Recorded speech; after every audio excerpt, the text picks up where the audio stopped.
의인은 없나니 하나도 없으며 깨닫는 자도 없고 하나님을 찾는 자도 없고 다 치우쳐 함께 무익하게 되고 선을 행하는 자는 없나니 하나도 없도다. 그들의 목구멍은 열린 무덤이요 그 혀로는 속임을 일삼으며 그 입술에는 독사의 독이 있고 그 입에는 저주와 악독이 가득하고 그 발은 피 흘리는데 빠른지라. 파멸과 고생이 그 길에 있어 평강의 길을 알지 못하였고 하나님을 두려워함이 없느니라 함과 같으니라. 우리가 알거니와 무릇 율법이 말하는 바는 율법 아래에 있는 자들에게 말하는 것이니 이는 모든 입을 막고 온 세상으로 하나님의 심판 아래에 있게 하려 함이라. 그러므로 율법의 행위로 그의 앞에 의롭다 하심을 얻을 육체가 없나니 율법으로는 죄를 깨달음이니라. 이제는 율법 외에 하나님의 한 의가 나타났으니 율법과 선지자들에게 증거를 받은 것이라. 곧 예수 그리스도를 믿음으로 말미암아 모든 믿는 자에게 미치는 하나님의 의인이 차별이 없느니라. 모든 사람이 죄를 범하였음에 하나님의 영광에 이르지 못하더니 그리스도 예수 안에 있는 속량으로 말미암아 하나님의 은혜로 값없이 의롭다 하심을 얻은 자 되었느니라. 아멘.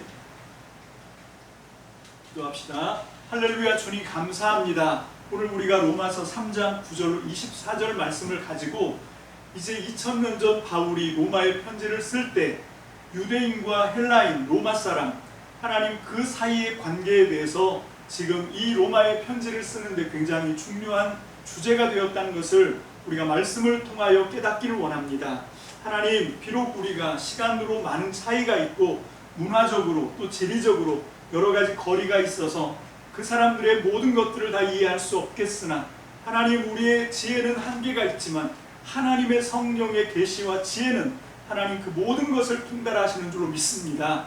하나님, 온전하게 이 로마서에 있는 하나님의 뜻을 분별할 수 있도록 우리에게 지혜로 선한 길로 인도하여 주옵소서. 말씀을 받는 사람이나 전하는 자에게 오늘도 하나님의 생명의 말씀에 대한 기대가 충만하게 하시고 오늘 시간 비록 우리의 모든 부족함과 어리석음과 연약함 가운데 준비한 예배고 말씀이지만 그럼에도 불구하고 하나님께서 우리의 중심 믿음을 보시고 하나님 놀랍게 역사하여 주셔서 이 말씀이 하나님의 입에서 떨어지는 생명과 진리의 말씀, 하나님의 선한 능력의 말씀이 되게 역사하실 줄로 믿습니다. 전복을 주의 성령께 의지합니다. 감사드리옵고 예수님 이름으로 축복하며 기도합니다.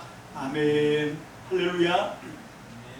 아멘. 오늘 말씀의 제목이 유대인과 헬라인입니다. 이게 그 로마서의 주제에 있어서 굉장히 중요한 건데 사실 우리가 이런 거에 대해서 별로 관심이 별로 없었습니다. 솔직히 얘기하면 1517년에 마틴 루터가 종교개혁을 하면서 로마서 1장 17절 말씀, 우리가 이거를 주제가 되는 말씀이다 라고 하는, 복음에는 하나님의 의가 나타나서 믿음으로 믿음에 이르게 하나니 기록된 바 오직 의인은 믿음으로 말미암아 살리라.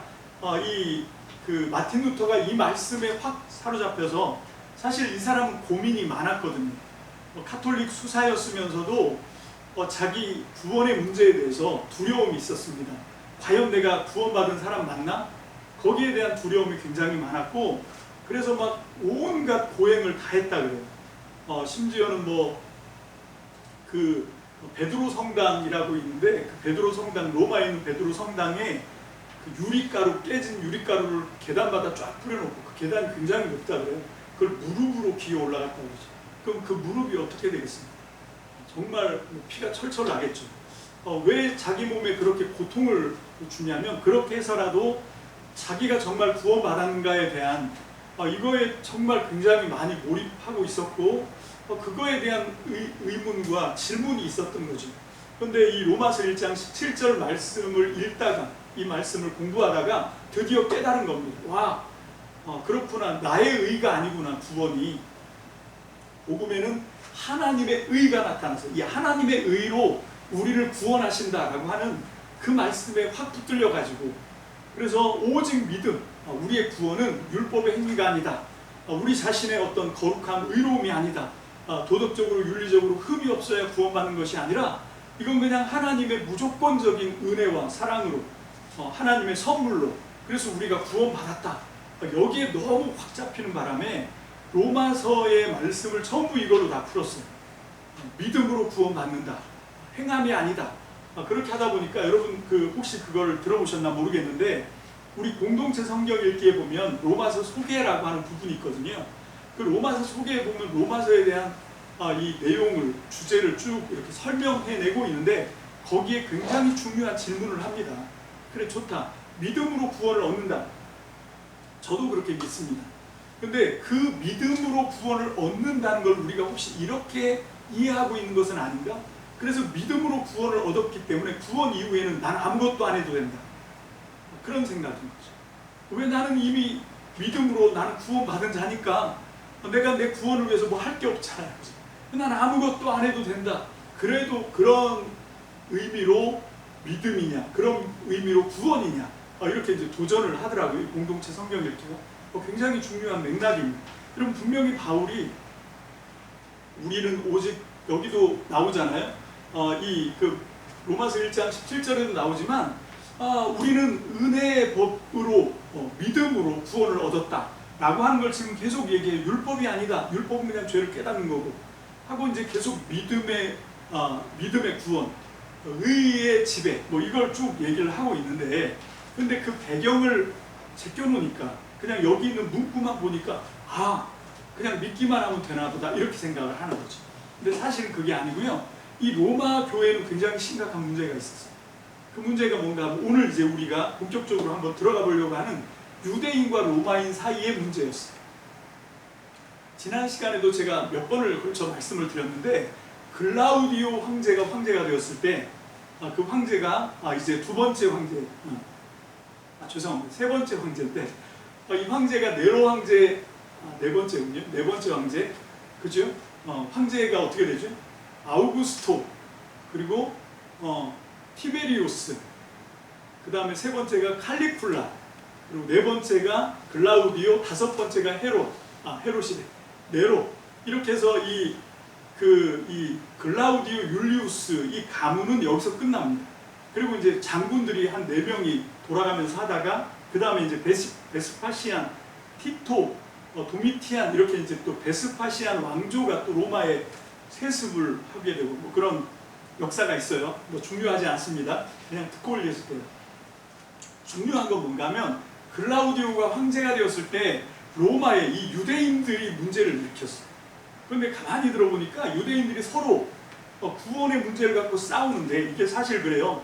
유대인들은 이방 사람들이 예수를 구주와 주님으로 믿는다. 거기에는 전혀 관심이 없습니다.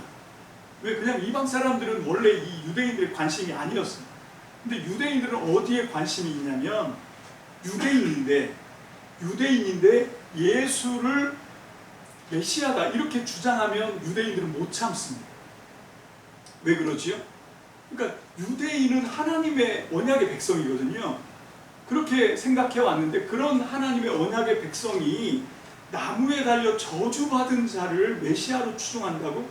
그거를 못 견디는 거예요. 그래서 바울도 다메섹까지 쫓아가서 그 사람들을 막 이렇게 박해한 거죠. 교회를 핍박하고 잔해하고 했던 이유가 뭔가 하면 이방 사람들이 예수 믿는 거 거기에 시비 안 겁니다. 걸 이유가 없어요. 유대인들은 이방인들한테 관심이 1도 없습니다. 근데 이 사람들은 어디에 관심이 있냐면 유대인인데 도가 아닌 걸 따라간다 이러면 막 이제 거의 보이는 게 없어지는 겁니다. 그거가 정의라고 생각해요. 그래서 그게 정의라고 생각해서 그런 유대인들을 막 잡아다가 죽이고 심판하고 이런 걸 바울이 했던 거지요. 그렇게 하다가 바울이 이 하나님의 은혜 예수 그리스도를 만나게 됩니다. 그러면서 확 뒤집어지죠. 여러분 아까 얘기했던 마틴 루터는 자기가 믿는 믿음의 도에 대해 특히 자기 영혼의 구원에 대해서 굉장히 많은 질문과 의심이 있었어요. 그래서 갈등을 했습니다. 그런데 바울은 전혀 그런 거 없었습니다. 바울은 그 고린도 후서에 보면 자기 소개를 하는데 나오는데 나는 바리새인 중에 바리새인이다. 나는 베냐민 지파 사람이고 가문으로 치면 사울 왕가 후손이고 나는 믿음의 그 율법의 의로는 흠이 없는 사람이다.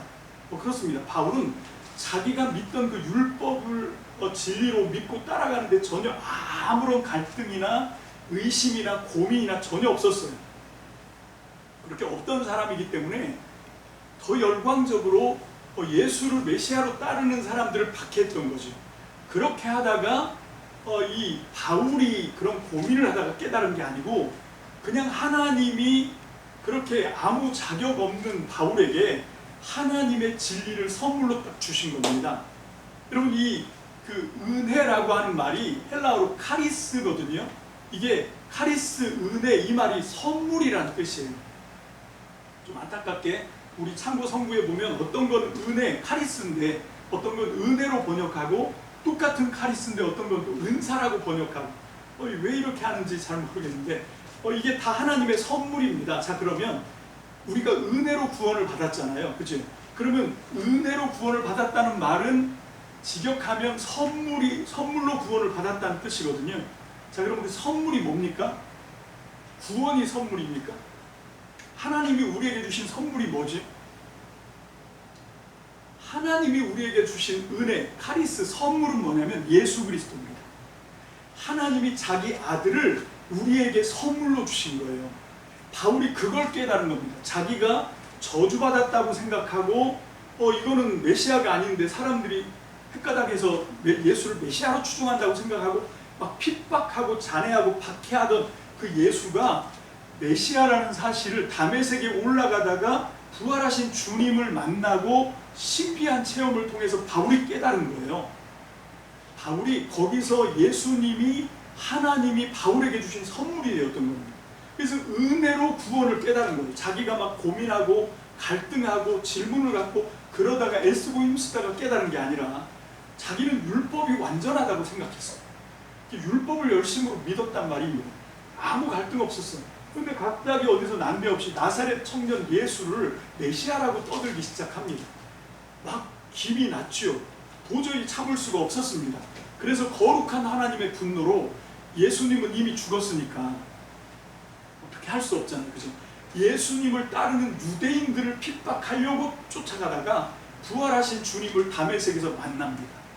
그리고 자기가 예수라고 하는 그 고백을 예수님 만났을 때 그 부활하신 주님이 바울에게 했죠. 거기서 바울이 완전히 헷가닥 뒤집어진 겁니다. 그리고 난 다음에 바울이 곧바로 갈라디아서 이런 편지, 고린도 전후서 데살로니가서 편지를 쓴 게 아니에요. 한 10몇 년 동안 이 공백 기간이 있습니다. 그 시간 동안 뭘 했을까요, 바울이? 뭘 하긴요. 자기가 체험한 이게 진짜 맞나? 그리고 뭘 했을 것 같습니까? 성경을 통해서 열심히 파고드는 거죠. 정말 내가 체험한 이게 맞나? 정말 예수가 메시아 맞나? 그리고 보니까, 그러니까 그전에는 하나님의 선물, 은혜를 받기 전에는 그냥 율법에 매여 있을 때는 안 보였던 게 은혜를 체험하고 신비한 체험을 하고 예수님을 선물로 받고 난 뒤에, 그리고 난 다음에 율법의 말씀, 예언자의 말씀, 성경의 말씀을 통해서 그게 맞는가 하고 봤더니 다 맞는 거예요. 다 맞는 거예요. 그래서 이 사람이 그때 확 뒤집어졌습니다. 그래서 그 전에 알던 자기의 믿음을 다 배설물로 버려요.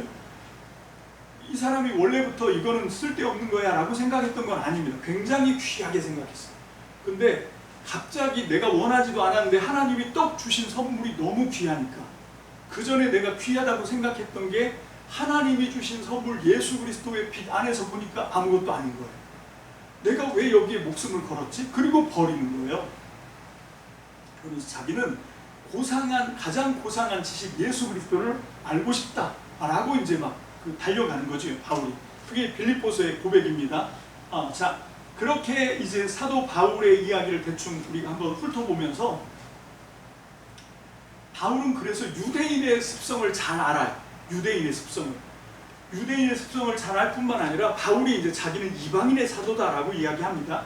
이건 이제 우리가 다음 시간에 살펴볼 때 바울이 늘 그래요. 나는 하나님이 이방인의 사도로, 내가 태 속에 있을 때부터 만세전부터 하나님이 나를 이방인의 사도로 택정하셨다. 예정하셨다 뭐 이런 얘기 하거든요. 근데 그게 어디 있냐고 증거가. 어디 성경 말씀에 바울을 하나님이 만세전부터 얘는 이방인의 사도야 라고 내가 점 찍었어요. 이거 있습니까? 없어요. 근데 바울은 그렇게 믿었습니다. 왜 그렇게 믿었을까요? 바울이 생각하는 거예요. 나는 교회를 잔해하고 핍박하고 심지어 스데반을 죽이기까지 했는데, 그렇게 교회를 핍박했는데, 그러면 예수님 입장에서 바울은 뭡니까? 하나님의 원수죠. 예수님의 원수입니다. 복음의 원수예요. 내가 원수인데 원수에게 하나님이 벌을 내리시는 게 아니라, 예수 그리스도가 원수에게 복수하는 것이 아니라 오히려 자기를 보여주시고 구원의 길로 인도해 주셨단 말이죠. 그래서 바울이 늘 말하는 거예요. 정말 원수 중에 원수, 가장 끔찍한 원수인 나에게 이런 은혜를 베풀어 주셨다. 자격 없는 자에게 베풀어 주셨다. 나 같은 사람에게도 하나님의 선물 예수 그리스도를 주셨다고 하면 이방인들에게 왜 못 줘? 이게 된 거예요. 나는 이방인보다 더 악한 자다라고 자기를 생각한 겁니다. 그러면 하나님이 나를 통해서 이방인에게 복음을 전하는 건 당연하지. 그렇게 생각하고 있는 차에 누가 찾아왔어요? 바나바가 찾아왔어요. 바나바가 찾아와서 안디옥에 교회 하나가 세워졌는데, 내가 세운 건 아니야. 바나바가 얘기하는 거예요. 그냥 저절로 교회가 세워졌거든. 구브로 사람 몇 사람들이, 구레네 사람이죠. 구레네 사람 몇 사람들이 교회를 세웠어. 근데 내가 가보니까 이방인들이 더 많아. 그래서 예루살렘에는 여기에 사도들을 파송해야 되나 마나 이거 갖고 막 지금 갈등이에요. 왜? 아직 복음이 유대인의 장애를 넘어가지 못하고 있거든. 그래서 이 이방인 교회를 해도 되는 거야? 아직 이게 확증이 없어요. 이 사도행전 15장에 가서 사도회의를 통해서 이제 결정이 되는 거지. 그전에는 이방인들에게 그냥 이게 복음을 줘도 되나? 할례를 주고 율법을 지키게 한 다음에 유대인으로 만든 다음에 이거 해야 되는 거 아니야? 더 많은 유대인들이 그렇게 생각하고 있었어요. 근데 바나바가 왔다고. 와갖고 바울에게 안디옥 교회 얘기를 하면서 나랑 같이 사역 안 해볼래? 예루살렘에 있는 사도들은 아무도 거기 오려고 안 해. 왜? 이방인들 때문에. 유대인과 이방인은 이렇게 갭이 많거든. 그러니까 바나바가 바울 생각을 한 거예요. 이 사람이라면 할지도 몰라. 그래서 왔어요. 왔더니 바울이 덥석 누운 거죠. 그래, 그건 내가 할 일이야. 그리고 가서 해보니까 진짜 자기 사명인 거예요. 그때부터 바울이 말합니다. 하나님이 만세전부터 나를 이방인의 사도로 택하셨다. 그렇게 확증한 거예요. 자, 그렇게 해서 이제 이 이방인과 유대인의 갈등이 있는데, 사실 바울이 1차 사역, 1차 선교 사역, 1, 2, 3차 전도 여행하고 예루살렘에 갔다가 인치를 당하고, 그리고 거기서 옥에 갇히고, 그리고 황제에게 심판을 받고, 이런 모든 과정에 항상 누가 있냐면 그 상대편으로 유대인들이 있습니다. 다시 말합니다. 율법을 지키는 유대교 유대인이 아니라 예수 믿는 유대인들이 바울을 괴롭게 했어요. 항상 바울이 가는 데마다 딴지를 걸고 시비를 걸고, 바울이 사역을 다 해놓고 복음을 다 전하고 교회를 세웠으면 그 뒤에 가서 바울은 사도가 아니야, 바울이 전한 복음은 가짜야, 율법도 같이 지켜야 되고 할례도 받아야 되고 뭐 이렇게 나오는 거예요. 그래서 바울이 그것 때문에 계속, 여러분 왜 편지를, 갈라디아서부터 왜 편지를 쓰기 시작하냐면 그것 때문에 쓴 거예요. 다른 게 아니에요. 그 이 복음, 같은 복음을 믿고 예수를 믿는 유대인들이 이 유대인과 이방인의 이거를 차별을 넘지 못하고, 이방인들도 유대인으로 만든 다음에 복음을 전해야 된다고 그 사람들은 믿고 있는 거예요. 바울은 아니다. 우리도 감당 못하는 율법의 짐, 왜 이걸 이방인들에게 지워야 돼? 이 사람들한테는 율법으로부터 자유롭게 해야 돼 라고 생각하는 거예요. 그 차이가 바울의 1차 선교 여행 때, 1차 사역 때 계속 이 갈등과 어려움을 빚게 만든 거예요. 그래서 바울이 옥에 갇힌 건 전부 그것 때문에 그랬어요. 거의 그것 때문에. 바울이 복음을 전하다가 목숨의 위협을 받은 것도 다 거의 다 그것 때문에 그래요. 거의 다. 자, 이런 상황이면 여러분들은 유대인 하면 막 치를 떨어야 되지 않습니까? 이가 갈리지 않겠어요? 근데 바울은 전혀 그렇지 않습니다. 이게 참 놀라운 사실이에요. 자, 오늘 우리가 보면 이 인종을 구별하는 용어가 나옵니다. 유대인, 이방인. 자, 이거는 누가 구분하는 방법일까요? 온 세상 사람들을 딱 두 종류로 구분합니다. 한쪽은 유대인, 나머지는 전부 싸잡아서 이방인. 이건 누가 구분하는 걸까요? 유대인이 구분하는 인종 구분 방법입니다. 자, 그러면 그 옆에 있는 헬라인과 야만인, 이건 누가 하는 거죠? 이건 로마 사람들이 하는 거예요. 여러분, 여기서 헬라인은 로마 사람 얘기를 하는 거예요. 이 헬레니즘, 그 알렉산드리아 황제가 아리스토텔레스를 통해서 지혜를 얻었다고 생각한 거예요. 그래서 이 야만인들한테 이 빛을 전해야 되겠다고 한 게 전국전쟁입니다. 근데 이 사람이 33살에 죽는 바람에 꿈을 이루지 못하죠. 그 밑에 4명의 장수가 헬레니즘 국가를 만들었지만 결국 로마에게 다 복속이 되는데, 로마가 헬라 제국을 무너뜨렸지만 문화나 사상은 헬레니즘을 그대로 받아들입니다. 그래서 자기들은 지혜로운 사람이라고 생각했어요. 나머지는 다 야만이라고 생각했어요. 자, 유대인과 이방인 구분은 유대인들이 하는 구분이고, 여기 헬라인, 로마인과 야만인 이렇게 구분하는 건 이 로마 사람들이 구분하는 인종 구분 방법입니다. 그거를 다시 말하면 유대인들은 할례자, 무할례자 이렇게 갈라요, 사람을. 그런데 로마 사람들은 어떻게 가르냐면 지혜자와 어리석은 자로 가릅니다. 자, 로마서 2장 1절 다 같이 볼까요? 제가 읽겠습니다. 그러므로 남을 판단하는 사람은 누구를 막론하고, 여기서 누구를 막론하고 할 때 누구는 뭐냐면 이게 유대인이든 헬라인이든 로마 사람이든 상관없다는 거예요. 하여튼 누구를 막론하고 핑계할 수 없는 것은 남을 판단하는 것으로 내가 정죄함을 받는다. 판단하는 내가 같은 일을 행하기 때문이다. 여러분, 판단하면 안 돼요. 여러분, 예수님이 어떤 죄를 짓든지 다 용납하고 다 받아들입니다. 근데 예수님이 가장 미워했던 사람이 누구죠? 사랑의 주님인데 바리새인은 예수님이 정말 철천지 원수처럼 뭐 회칠한 무덤이라느니 막 독사의 새끼라느니 막 이러면서 예수님이 바리새인들은 굉장히 뭡니까? 정죄합니다. 비판합니다. 비판하지 말래며. 예수님이 정죄하고 비판하는 건 뭔가 하면 바리새인들이 자기들의 알량한 율법을 갖고 사람들을 판단하고 정죄하기 때문이었어요. 그러니까 예수님이 하나님 나라가 용납하지 못하는 건 바로 이거예요. 판단하는 거. 남을 판단하는 거, 이건 안 됩니다. 바울도 로마서에서 똑같은 얘기를 하는 거예요. 자, 로마서 3장 29절 하나님은 다만 유대인의 하나님이시냐? 또 이방인의 하나님은 아니시냐? 진실로 이방인의 하나님도 되는, 유대인들의 한계를 넘어가라는 거죠. 하나님은 유대인들에게만 하나님이 아니다. 유대인을 뛰어넘어 모든 열방, 모든 민족에게도 똑같은 하나님이다 라고 얘기하는 거예요. 로마서 3장 30절은 할례자도 믿음으로 말미암아 또한 무할례자도 믿음으로 말미암아 의롭다 하실 하나님은 한 분이시다. 그래서 믿음 얘기를 하는 거예요. 할례를 받았다고 해서 무할례자라고 해서 그렇다고 하나님이 구원하시는 게 아니라는 거죠. 하나님이 구원하신 건 뭔가 하면 약속이라는 거예요. 이 아브라함 예를 들잖아요. 로마서가 아브라함 예를 드는 거예요. 아브라함의 몸에서 났다고 다 아브라함의 씨가 아니래요. 뭐냐면 약속을 따라난 이삭, 내년에 너의 몸에서, 사라의 몸에서 아들을 낳을 것이다 라고 하는 약속을 했잖아요. 그게 약속입니다. 아브라함과 사라가 그 약속을 믿었더니 그게 이루어졌던 거죠.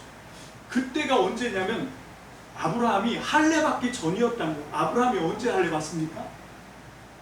창세기 보면 이삭을 낳고 이삭 할례 줄 때 같이 할례를 받아요.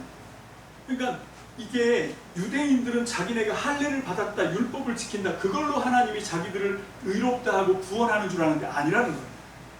약속, 믿음이라고 하는 건 뭔가 그 하나님의 약속을 믿는 거고, 그거는 유대인이든 헬라인이든 이방인이든 상관이 없다는 겁니다.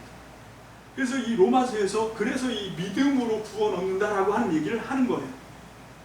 자, 4장 10절로 11절 그런즉 그것이 어떻게 여겨졌느냐? 할례시냐 무할례시냐?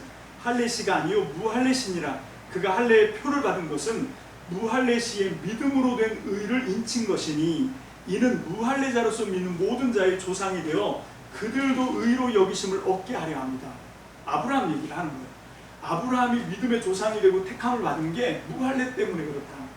그리고 그가 믿었더니 그 믿음을 의로 여겼다라고 하신 말씀이 창세기 15장에 나오는데, 그 하나님의 의로 인정받는, 하나님이 그 믿음을 의롭게 인정하신 그 사건도 할례를 받았을 때가 아니라 무할례 때였다라고 지금 바울이 주장하는 거죠.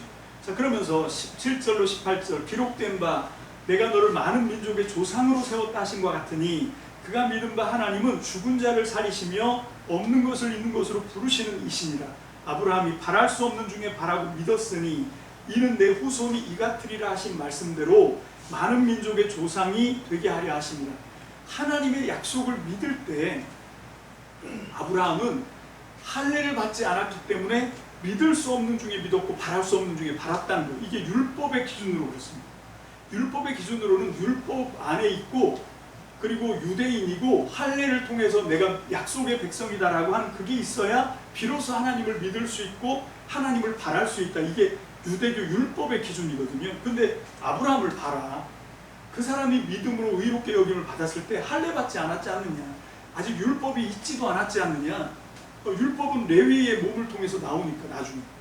아직 그럴 때인데 이거는 이게 무슨 얘기인가 하면 아브라함의 씨를 통해서 나온 유대인뿐만 아니라 약속을 따라 아브라함의 뒤를 따르는 모든 믿음의 후손들, 그러면 모든 열방이 되는 거예요.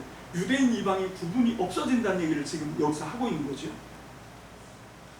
로마서 5장 21절 이는 죄가 사망 안에서 왕노릇한 것 같이 은혜도 또한 의로 말미암아 왕노릇하여 우리 주 예수 그리스도로 말미암아 영생에 이르게 하려 함이라. 하나님이 주신 약속, 그게 은혜인데 그게 예수 그리스도인데 이건 약속으로 주신 거거든요. 그 약속을 믿음으로 받아들이면 어떻게 된다는 거예요? 죄의 지배에서 하나님의 의의 지배, 하나님 나라의 지배로 옮겨진다라고 하는 겁니다. 그래서 믿음을 통해서 하나님의 나라, 하나님의 의의 지배 이쪽으로 옮겨가야 된다. 이 로마서가 지금 유대인들을 향해서 강조를 하는 거죠. 자, 그런데 이제 지금까지는 쭉 1장부터 8장까지는 거의 유대인들에게 막 이렇게 공박을 합니다. 그런데 이제 9장에 넘어가면 이제 유대인들 편을 들어서 이방인들에게도 똑같은 얘기를 해요. 자, 9장 1절로 5절 또 제가 읽습니다. 내가 그리스도 안에서 참말을 하고 거짓말을 아니하노라. 나에게 큰 근심이 있는 것과 마음에 그치지 않는 고통이 있는 것을 내 양심이 성령 안에서 나와 더불어 증언하노니 나의 형제 곧 고륙의 친척을 위하여 내 자신이 저주를 받아 그리스도에게서 끊어질지라도 원하는 바로라. 그들은 이스라엘 사람이라 그들에게는 양자됨과 영광과 언약들과 율법을 세우신 것과 예배와 약속들이 있고 조상들도 그들의 것이요 육신으로 하면 그리스도가 그들에게 나셨으니 그는 만물 위에 계셔서 세세의 찬양을 받으실 하나님이시니라. 아멘. 자, 이제는 유대인들의 구원을 위해서 내가 구원을 잃어버리는 한이 있더라도 내 친척, 내 고륙, 이스라엘이 구원을 얻는 일이라고 하면 나는 마다하지 않겠다 라고 지금 바울이 유대인들의 구원을 간절히 바란다라고 얘기하는 거예요. 자, 그러면서 이제 9장 6절로 8절 가면 그러나 하나님의 말씀이 폐하여진 것 같지 않도다. 이스라엘에게서 난 그들이 다 이스라엘이 아니요 또한 아브라함의 씨가 다 그의 자녀가 아니라 오직 이삭으로부터 난 자라야 내 씨라 불리리라 하셨으니 곧 육신의 자녀가 하나님의 자녀가 아니요 오직 약속의 자녀가 씨로 여기심을 받느니라. 이 이스라엘, 내 고륙, 내 친척, 이 유대인들이 구원을 받으려면 얘들도 어떻게 해야 된다는 거예요? 더 이상 자기들이 혈통을 자랑하고 나는 아브라함의 후손이야, 나는 율법을 가졌어, 나는 하나님의 백성이야, 이걸로 되는 것이 아니라 뭘 해야 된다는 거예요? 그 약속으로 오신 그 씨 예수 그리스도를 믿어야 된다는 거죠. 이 사람들도 어떻게 하면 믿을 수 있느냐? 제가 이제 그 구절을 안 적었지만 그래서 너희가 좀 잘해서 이방 사람들 너희가 잘해서 하나님이 너희를 구원하시려고 이스라엘 아브라함의 씨 유대인들을 시기나게 하셔서 그래서 그들로 잠시 그 구원에서 떨어져 나가게 함으로 너희를 구원했다는 거죠. 그러면 이제 너희가 해야 될 일, 이방인들이 해야 될 일이 뭐냐면 나와 같이 유대인들의 구원을 위해서 너희가 기도해야 된다는 거예요.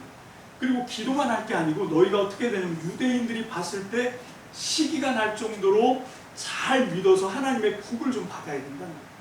그래서 유대인들이 봤을 때 저 복은 내가 받아야 될 하나님의 복인데 왜 하나님과 아무 상관없는 아브라함의 씨도 아닌 저 이방 사람들이 왜 저 복을 받아야 되지 하고 시기가 나야 된다는 거예요. 배가 아파야 된다는 겁니다. 그랬을 때 이 사람들이 깨닫는 거예요. 아하, 이제는 바뀌었구나.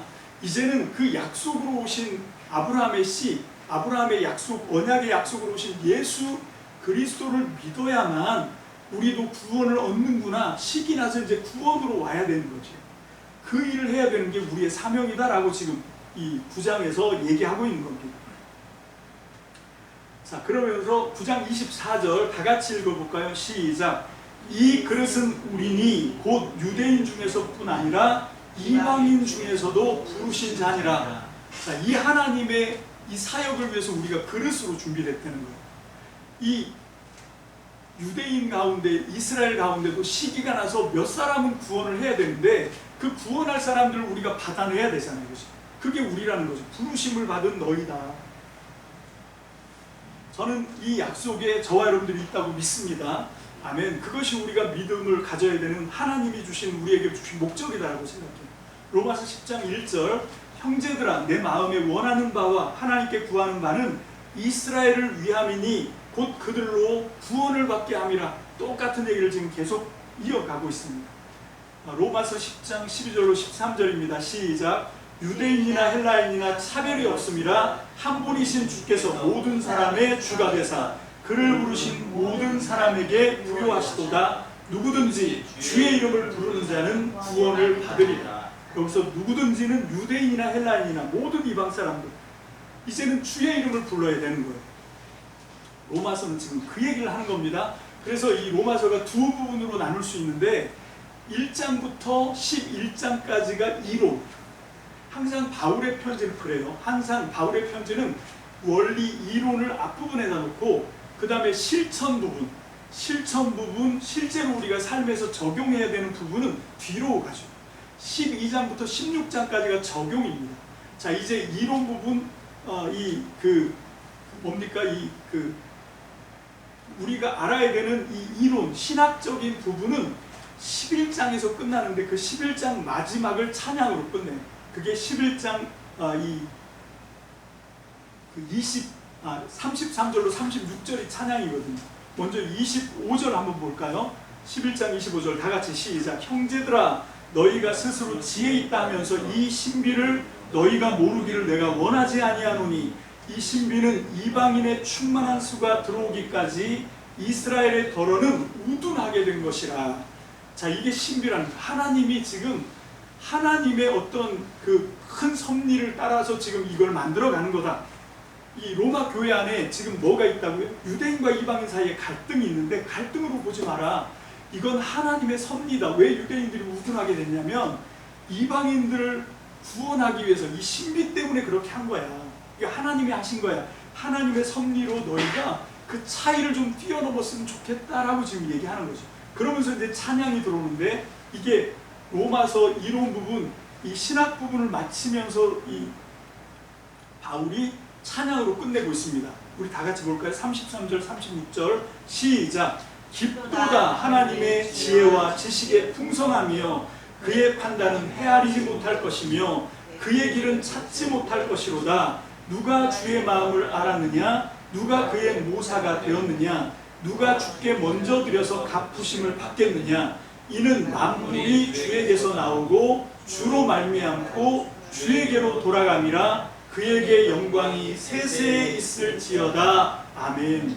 자, 이 로마서 이론 신학 전체를 지금 정리하면서 뭐라고 얘기하냐면 지금 너희에게 주어진 이 상황이 하나님이 주도하신 거다. 믿음으로 봐야 되는 거다. 하나님이 만물을 창조하신 것처럼 모든 만물은 주에서 나오고 주로 말미암고 주에게로 돌아가는 그 큰 하나님의 창조의 원리, 역사를 주관하시는 그 주관의 원리 안에 있는 거지. 그러니까 너희가 원망하거나 불평하거나 이 유대인과 이방 헬라인이 갈라져서 서로 거의 상대방을 비방하고 싸울 일이 아니다라고 지금 얘기를 하는 거죠.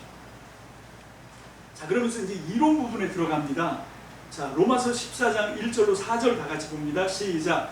믿음이 연약한 자를 너희가 받되 그의 의견을 비판하지 말라. 어떤 사람은 모든 것을 먹을 만한 믿음이 있고 믿음이 연약한 자는 채소만 먹느니라. 먹는 자는 먹지 않는 자를 업신여기지 말고 먹지 않는 자는 먹는 자를 비판하지 말라. 이는 하나님이 그를 받으셨음이라. 남의 하인을 비판하는 너는 누구냐? 그가 서 있는 것이나 넘어지는 것이 자기 주인에게 있음에 그가 세움을 받으리니 이는 그를 세우시는 권능이 주께 있습니다. 자, 이제 그 글라우디오 황제 칙령이 언제 나오냐면 49년부터 54년까지입니다. 그 약 7년 동안 그 이 유대인이면 그게 뭐 율법을 믿는 유대교인이든 예수를 믿는 그리스도교인이든 유대인들은 로마에서 다 내쫓았어요. 자, 그러다 보니까 유대교는 사실 별 문제가 없어요. 왜냐하면 유대교는 이방 사람이 들어갈 수 없거든요. 유대교를 믿으려면 일단 내가 혈통으로는 이방 사람이더라도 유대인으로 바뀌어야 됩니다. 뭐 내가 피를 바꿔야 돼? 아니, 그게 아니고 그걸 경건한 유대인이라고 해요. 율법을 지키겠습니다 하고 할례부터 하고 율법의 모든 규정을 이제 지켜가는 유대인이 되면 경건한 유대인이라고 받아줍니다. 그럼 이제 유대교인이 되거든요. 근데 그리스도교는 혈통이 필요 없잖아요. 그렇죠? 여기가 문제입니다. 그래서 로마에서 7년 동안 유대인들이 추방되고 난 뒤에 7년 뒤에 다시 유대 그리스도인들이 로마에 갔더니 로마 교회 헤게모니 주도권을 이 헬라 사람, 로마 사람 기독교인들이 꽉 잡고 있는 거예요. 그전엔 유대교인들이 복음을 가르쳐주고 모든 거 일일이 하나하나 다 가르쳐줬는데 이제는 이 사람들이 알아서 교회를 다 해나가고 있는데 가장 큰 문제가 뭐냐면 먹는 문제였어요. 유대인들은 레위기 11장에 있는 음식 규범이 있잖아요. 율법에 있는. 그거에 따라서 이 사람들은 못 먹거든요. 그래서 어떤 사람은 그냥 식물만 먹어요. 로마에 있는 고기들은 다 우상에게 제물로 바쳤던 거기 때문에 이 사람들은 채소만 먹어야 돼요. 근데 갔더니 그리스도 교회 사람들이 그 7년 사이에 막 고기를 먹는 거예요. 그럼 어떤 일이 벌어지냐? 그러면 초대교회는요, 이 음식 먹는 것과 예배가 같이 갔거든요. 같이 갔다고. 그걸 아가페라고 했어요. 그 같이 음식을 먹어야 되는데 음식 갖고 서로 시비를 거는 거죠. 유대인들은 그 고기 먹으면 안 되는데 우상한테 바친 건데 이렇게 얘기하는 거예요. 로마인들은 뭔 소리야? 이거 거기다 바쳤어도 이건 하나님이 주신 거기 때문에 이건 하나님이 깨끗하게 하신 거니까 아무 문제 없어요. 하고 먹는 거예요. 자, 이게 되니까 어떻게 되냐면 이 사람들이 예배를 같이 못 드려요. 로마 교인들은 유대인과 헬라 사람들이 따로 예배를 드렸어요. 그러니까 이게 완전히 이제 서로 겉돌기 시작하는 거죠. 그러면서 서로 비방하는 거예요. 서로 틀렸다고 얘기하고 서로 잘못됐다고 얘기하고 그게 지금 로마 교인의 문제입니다. 지금 바울이 내가 스페인으로 선교를 가는데 너희한테 잠깐 들려서 너희한테 좀 후원을 받아가지고 가겠는데 문제는 뭔가 하면 너네 교회는 지금 건강해? 하고 물어보는 거예요. 너네 교회 지금 문제 없어? 내가 보니까 문제가 많은 것 같은데 바울이 그걸 어떻게 알았을까요? 그러면 1장에 나오잖아요. 내가 기도할 때마다 너희를 위해서 기도하고 있어. 내가 로마 교회를 위해서 기도해.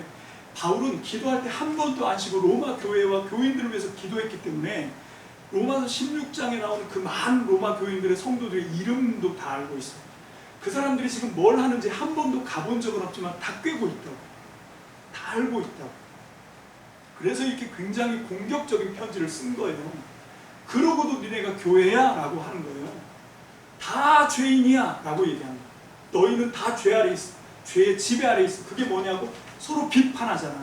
서로 정죄하잖아. 서로 잘못됐다고 네가 옳다고 하고 있잖아. 그거는 교회가 성도가 해야 될 일이 아니다. 그래서 바울이 뭐라고 하면 내가 먼저 너희에게 가서 너희에게 어떤 신령한 은사를 주어서 너희를 좀 유쾌하게 하고 라고 얘기하거든요. 거기서 무슨 신령한 은사 할 때 그 신령한 은사가 뭘까요?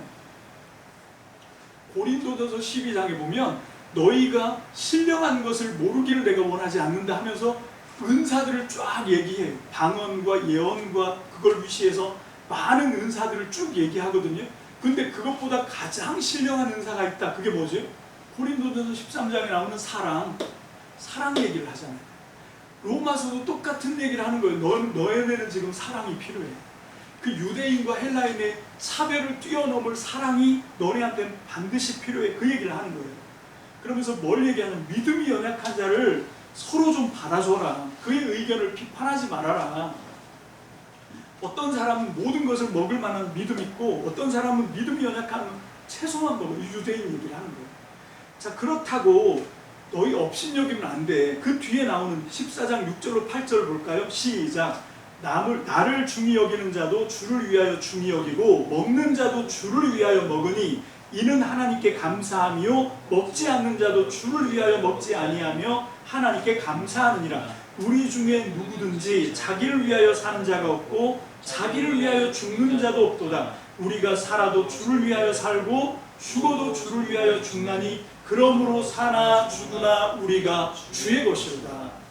여러분, 여기 지금 음식 먹는 것 같고 너네가 갈라지고 예배도 따로 드리고 지금 완전히 교회인데 서로 갈라질 지경이 있는데, 먹는 자도 누구를 위해서? 주를 위해서. 안 먹는 사람도 주를 위해서. 여러분, 유대인들은 날을 중하게 생각하잖아요. 로마 사람들은 뭐 이 날이나 저 날이나 똑같지. 이 날에 대한 서로 의견 차이도 날을 지키거나 먹는 거를 하거나 다 뭐를 위해서 한다는 거예요? 주를 위해서 하는 거잖아. 그게 중요하지. 주를 위해서 이 날이 저 날보다 아니면 모든 날이 같고, 그 차별은 다 주를 위해서 하는 거야. 이게 공통점이야. 먹든지 안 먹든지 다 주를 위해서 한다는 거죠. 이게 중요한 거다. 근데 너네가 지금 서로 판단하지? 하인을 욕하는 거다. 자, 그런데 그 하인이 앉고 서고 먹고 마시고 하는 건 하인이 의견으로 하는 걸까요? 아니면 주인의 명령을 따라서 하는 걸까요? 지금 그 얘기를 하는 거예요. 주인의 명령을 따라서 하는 건데 너네가 누구기에 주님을 지금 비방하느냐? 그 얘기를 하는 거죠. 로마서 14장 10절. 자, 내가 어찌하여 내 형제를 비판하느냐? 어찌하여 내 형제를 업신여기느냐? 우리가 다 하나님의 심판대 앞에 서리라. 그게 유대인이든 헬라인이든 똑같이 이제 하나님의 심판받게 된다는 거죠. 17절 다 같이 봅니다. 시작.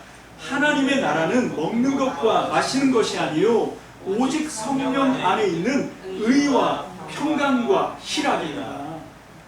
평화롭게 돼야 돼. 서로 기뻐해야 돼. 그래서 뭡니까? 하나님의 의 안에 있어야 돼. 그게 하나님 나라지. 먹고 마시는 것 때문에 이렇게 갈라지고 조그만 의견 갖고 서로 다투고 서로 비판하고 그게 무슨 하나님의 나라냐? 지금 그 얘기를 하는 거죠. 그러면서 바울이 14장 20절에 아주 폭탄 선언을 합니다. 시작. 음식으로 말미암아 하나님의 사업을 무너지게 하지 말라. 만물이 다 깨끗하되 거리낌으로 먹는 사람은 악한 것이니라. 지금 너네가 하나님의 사업, 하나님의 나라, 교회를 지금 무너뜨리게 하고 있어. 뭐 때문에? 음식 때문에. 자, 15장 5절로 7절입니다. 시작. 이제 인내와 위로의 하나님이 너희로 그리스도 예수를 본받아 서로 뜻이 같게 하여 주사 한 마음과 한 입으로 하나님 곧 우리 주 예수 그리스도의 아버지께 영광을 돌리게 하려 하노라. 그러므로 그리스도께서 우리를 받아 하나님께 영광을 돌리신 것 같이 너희도 서로 받으라. 유대인, 헬라인 너희도 서로 받아줘. 그 얘기를 하는 거예요. 그게 교회지. 자, 아까 제가 얘기했죠. 이 신령한 은사, 그게 사랑이라고. 로마서 13장 8절로 10절 다 같이 봅니다. 시작. 피차 사랑의 빛 외에는 아무에게든지 아무 빛도 지지 말라. 남을 사랑하는 자는 율법을 다 이루었느니라. 간음하지 말라, 살인하지 말라, 도둑질하지 말라, 탐내지 말라 한 것과 그 외에 다른 계명이 있을지라도 내 이웃을 내 자신과 같이 사랑하라 하신 그 말씀 가운데 다 들었느니라. 사랑은 이웃에게 악을 행하지 아니하나니 그러므로 사랑은 율법의 완성입니다. 로마서가 선포하는 메시지입니다. 그러니까 사랑만 있으면 유대인이든 헬라인이든 그 차이를 뛰어넘을 수 있는 건데, 지금 로마 교회에 있는 이 심각한 문제, 심지어는 하나님의 교회, 하나님의 사업도 무너지게 하는 이 차이와 차별을 극복할 수 있을 텐데, 그럼 오늘날은 어떤 것 같습니까? 태극기 부대와 종북 좌파가 교회 안에 같이 있어요. 여러분, 이게 지금 하나님의 사업을 무너지게 하고 있어요. 이 정치 색깔이 다른 것 때문에 한 교회에서 교회가 무너지는 소리가 막 들려요. 그럼 이거 심각합니다. 이거를 해결할 수 있는 문제가 뭔가 하면 서로 용납하고 받아들여라. 예수님이, 그리스도께서 우리를 받아서 하나님께 영광을 돌리신 것처럼 우리 받아주셨잖아. 하나님이 우리 받아주시고 예수님이 우리 받아주시고, 그러면 너희도 서로 받아줘야지. 받아줘야 됩니다. 우리가 못 받는 건 뭔가 하면 바리새인처럼 그렇게 자기만 옳다고 다른 사람들을 정죄하고 비난하고 이런 태도는 버려야 돼요. 그런 태도는 버리고 우리가 오늘 이 로마서의 말씀처럼 유대인, 헬라인의 차별을 뛰어넘는 사랑으로 이걸 받아들여야 됩니다. 자, 이 로마서 1장 14절이 사실은 이게 굉장한 어떤 복선을 깔고 있는 말씀입니다. 로마서 1장 14장 다 같이 봅니다. 시작. 헬라인이나 야만인이나 지혜 있는 자나 어리석은 자에게 다 내가 빚진 자라. 아까 말씀드렸죠. 로마 사람들, 헬라 사람들이 모든 인종을 딱 두 가지로 구분한다고. 뭐라고요? 자기네 민족은 헬라 민족, 그리고 나머지는 야만인. 자기네 민족은 지혜로운 사람들, 나머지는 다 무식한 놈들, 지혜가 없는 어리석은 자들, 이렇게 얘기하는데 바울이 지금 얘기하는 거예요. 로마서를 쓰면서 헬라인이나 야만인이나 지혜 있는 자나 어리석은 자에게 다 내가 빚진 자다. 이 차별이 없다는 걸 지금 얘기하는 거죠. 너희가 그렇게 구분짓고 차이를 하는데 그거 뛰어넘어야 된다 얘기를 하는 겁니다. 자, 고린도전서 1장 22절 봅니다. 시작. 유대인은 표적을 구하고 헬라인은 지혜를 찾으나. 그죠? 고린도전서 1장 22절 23절 시작. 우리는 십자가에 못 박히신 그리스도를 전하니 유대인에게는 거리끼는 것이요 이방인에게는 미련한 것이로되 오직 부르심을 받은 자들에게는 유대인이나 헬라인이나 그리스도는 하나님의 능력이요 하나님의 지혜니라. 2000년 전에 바울이 이 고린도전서를 쓰면서도 이 유대인과 이방인의 특성을 정확하게 파악하고 있습니다. 그럼에도 불구하고 이 복음을 하나님의 약속으로 믿고 받아들이면 이 유대인이나 헬라인이나 다 똑같이 하나님의 능력이요 하나님의 지혜로 들어갈 수 있게 되는 거죠. 2000년이 지난 지금도 마찬가지입니다. 지금도 우리가 여러 가지 차이가 있어요. 여러 가지 다름이 있습니다. 남자와 여자 얼마나 다릅니까? 그죠? 뭐 이런 어떤 정치적인 사상이나 이런 것들 얼마나 다릅니까? 많이 다를 수 있어요. 자, 그런데 이걸 극복할 수 있는 건 바로 예수 그리스도입니다. 십자가에서 우리에게 하나님의 사랑을 보여주신 그 예수 그리스도의 사랑의 복음을 우리가 온전히 깨닫고 우리가 적용하기 시작하면 여기서 진짜 교회가 나옵니다. 참 교회가 나옵니다. 진짜 믿음이 세워집니다. 믿습니까? 아멘. 로마서는 지금 그걸 얘기하고 있는 거예요. 여러분, 이 관점으로 다시 로마서를 1장부터 16장까지 이 로마 교회에 이런 갈등이 있었구나. 이 로마인 헬라 사람과 유대인 사이에 이런 차이가 있어서 서로를 받아들이지 못하고 갈등하고 있었구나. 그런데 거기에 지금 바울이 편지를 썼다고 하고 다시 한 주 동안 1장부터 16장까지 쭉 읽어보면 전에 못 듣던 것들이 들리기 시작합니다. 전에 안 보이는 것들이 이제 보이기 시작해요. 그렇습니다. 그게 오늘 우리에게 주신 하나님의 복음입니다. 그게 뭐라고요? 어떤 차이든지 뛰어넘는 하나님의 사랑입니다. 십자가는 모든 사람을 구원하는 하나님의 능력이고 하나님의 지혜입니다. 믿습니까? 아멘. 거기에 우리가 굴복하고 우리가 복종하고 순종하고, 그래서 정말로 하나님이 나를 받아주셨으니까 지금 여러분들이 내가 도무지 넘어설 수 없는 어떤 대상이 있을 거 아닙니까? 그 사람을 한번 생각해 보면서 그 사람도 내가 용납하고 받아들이고 용서하고 사랑해야 되는 이유가 예수님의 십자가 그 사랑 때문입니다. 나의 어떤 능력이 아니라 그 사랑으로 우리가 진짜 하나님의 참 사랑으로 하나님의 참된 믿음의 원리로 진짜 이 땅에 하나님의 교회를 온전히 세우는 저와 여러분들이 되시기를 주님의 이름으로 축복합니다. 기도하겠습니다. 할렐루야. 주님 감사합니다. 오늘날 우리가 겪는 많은 문제는 거의가 다 사랑과 관계의 문제입니다. 하나님, 우리가 도무지 이해할 수 없고 도무지 넘어설 수 없어서 갈등하고 있습니다. 괴로워하고 있습니다. 하나님, 인생의 괴로움의 90% 이상이 사람과 사람의 그 차이를 극복하지 못하고 그 다름을 틀림으로 이해해서 서로 나오는 다툼이고 싸움이고 갈등이라고 믿습니다. 하나님, 이 세상의 다툼과 갈등이 사라지고 하나님의 평화가 임하기 위해서 다시 한번 복음 앞에 무릎 꿇게 하여 주옵소서. 다시 한번 하나님의 음성을 듣게 하여 주옵소서. 특별히 말로만 하신 것이 아니라 그 사랑을 친히 몸소 십자가에서 죽으심으로, 십자가에서 피 흘리심으로 우리에게 실천으로 보여주신 예수 그리스도의 십자가를 통하여 하나님, 그 사랑을 통하여 이제 우리의 한계 지워졌던, 우리가 넘어갈 수 없었던 하나님 그 차별과 차이를 극복하는 저와 우리 참믿음 성도들이 다 되게 축복하여 주시옵소서. 그래서 하나님의 교회는 서로 다름을 하나님 이야기하는 장소가 아니라 다름에도 불구하고 차이에도 불구하고 그것들을 뛰어넘는 하나님의 사랑이 찬양되게 하여 주옵소서. 하나님의 은혜가 높아지게 하여 주옵소서. 하나님의 나라가 세워지게 하여 주시옵소서. 감사를 드립니다. 축복합니다. 예수님의 이름으로 감사하며 기도합니다. 아멘.